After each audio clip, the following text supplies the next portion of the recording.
My name is Beston. I live in Cape Town. Also, I do delivery.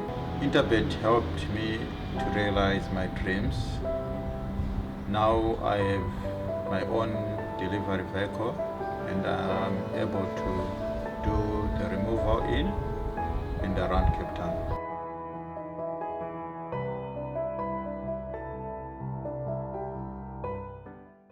Hello racing fans, and welcome to our Gallop TV preview show for one of the premier race days of the South African horse racing calendar. It's Daily News Race Day featuring the Willavington and the Lonsdale, and it promises to be one of the race meetings that we'll remember for some time to come. It's the 3-year-olds that take their place in the Daily News. As we've come to know, the Willavington is open to older horses.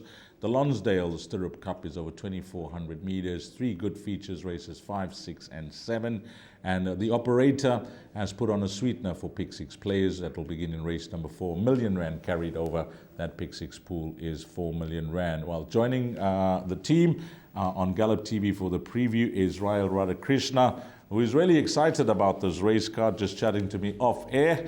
And Ryle, yeah, we'll be working together on the day. I'm looking forward to the race meeting and the production, because it's a wonderful race meeting, isn't it? It certainly is, Dees. We've got 2 grade ones, and as you mentioned, certainly excited for it, and I'm keen to see Greenwood Envy back in action. He's an odds-on favourite for the Daily News 2000 in his bid to conquer all in the Hollywoodbets Durbanville, and we'll see how his run does go. But race number 1, Juvenile Plate, 1,400 metres the distance. We've got a few interviews lined up for you, so let's have a listen to that. Yeah, she's a quality filly in the making. She's actually a half-sister to Hoedspruit. She's a big, rangy filly. Not fully wound up for her debut, but she has galloped at Greyville. Obviously the draw 1 will assist. I don't believe in giving my first-timers an exceptionally hard experience at the races for their first time, because I think it sets them back rather than takes them forward. She's fit enough to do herself justice on debut, but it is a strong race. But I think we can look forward to an encouraging first trip to the races from her. Yeah, lovely filly. I think we ran second to a real decent type, so she's nominated for the Alan Robinson, and now currently second favourite. So if that's anything to go by, she'll be a runner. But however, it is a very, very competitive field. There's some really nice fillies in the race. The filly's really come on a heck of a lot from her run. I haven't done much with her, but in herself, she's just tightened up and she really looks good. And I prefer now that she's on the turf. I think she's going to be a far better turf horse than Polly. So yeah, she's an exciting runner. Yeah, very good performance the first run on the Polly. Rather unlucky not to win, as he was making his run, and it was a galing tailwind that day. Those 2 horses closed up on him completely. So he was rather unlucky there. And I think the runner's done a good, it's brought on. I think it's a more competitive race now than the Polly, that Wednesday meeting. But she's nicely drawn. I think she's come on. There's a few horses that have got a bit of form. So, but she can only make that improvement. But I think a little more competitive this race.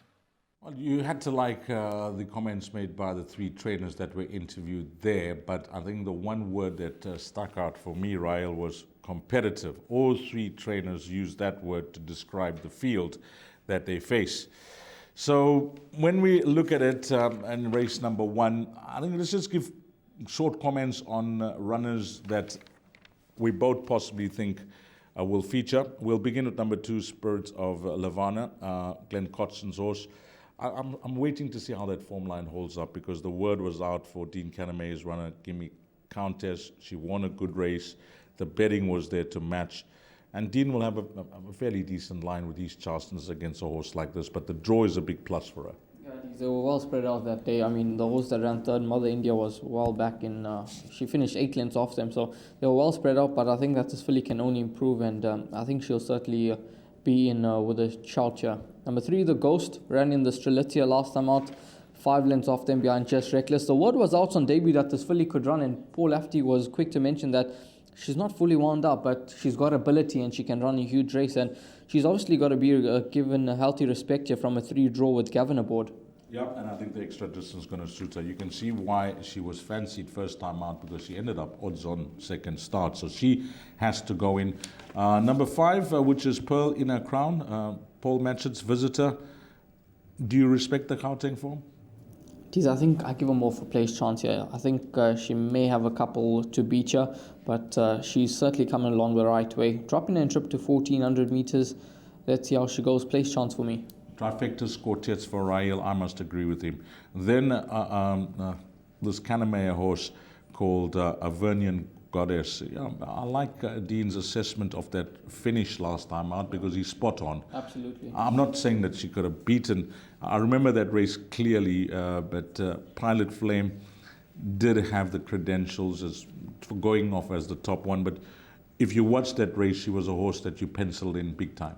Yeah, absolutely. And if there was a horse to take out from the day's racing that day, it was this filly, because the manner in which she quickened up was quite encouraging, and everything from the front that day won, I think. And this filly was off them. She ran on nicely, and I think she's going to take a significant step forward over 1400 meters on the turf. So I think there's more to come, and she looks to be one of the leading lights, despite running in a maiden that I'm not convinced the form will stand up. And then the Mother India, I'll give a place chance to, I think, on that form behind Gimmy's Countess. She looks held by number 2. And then one more runner, IC Lancaster.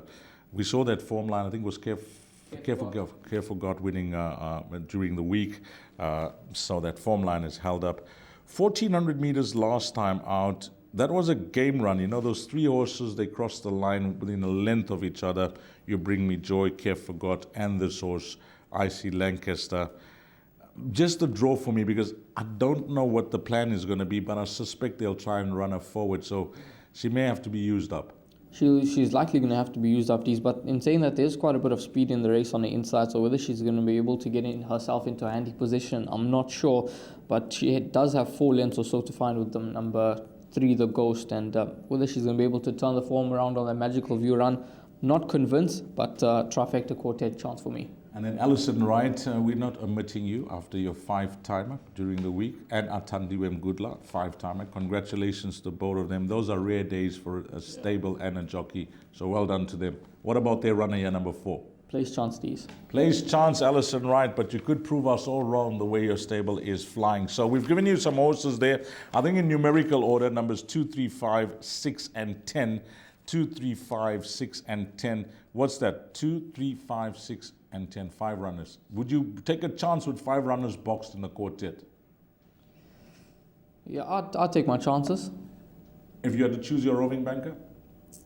I would. I'd go with the 6 horse Avernian Goddess. Avernian Goddess, the roving banker for Rael Radhakrishna. I'm going to go number 2, Spirit of Avernia. And take note, Peter Muscat's horse galloped at the course, not fully warmed up, but she's not going to disgrace herself first up. Competitive race to start things off. All the best to you, the valued racing fan, in race number 1.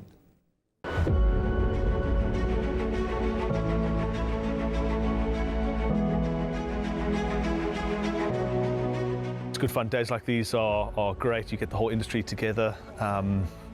And to have, companies and corporations like Interbet and Cape Racing who are so generous with sort of time and energy into making a day like this possible it's fantastic for everyone.